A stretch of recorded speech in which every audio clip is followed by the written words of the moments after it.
வணக்கம் அன்பார்ந்த எனது கழுத்துறை வாழ் தமிழ் நெஞ்சங்களே, நாங்கள் இந்த மாதம் 10ஆம் தேதி குள்ளிகம கிகினகந்த தோட்ட காமன் விழாவை முன்னிட்டு இலங்கையில் புகழ்பெற்ற தென்றல் இசைக்குழு, இலங்கையில் பிரசித்தி பெற்ற பாடக பாடகிகள் கலைஞர்களை ஒன்றிணைத்து சக்தி மற்றும் சூரியன் தென்றல் என்ற அலைவரிசைகளிலே முதல் தர பாடல்களாக கலைஞர்களாக வெளிவந்திருக்கின்ற இன்று உலகெங்கும் பேசப்படக்கூடிய கலைஞர்களை வைத்து மாபெரும் இசை நிகழ்வு ஒன்றை நடத்துவதற்கு நாங்கள் உத்தேசித்திருக்கின்றோம். இதனுடைய ஏற்பாட்டாளராக குள்ளிகம திருச்செல்வம் அவர்கள், அத்தோடு புஷ்பா அன்பு சகோதரன் அவர்கள் ஒன்றிணைந்து இந்த விழாவை ஏற்பாடு செய்திருக்கின்றார்கள்.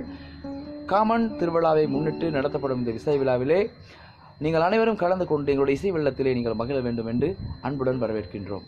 நன்றி.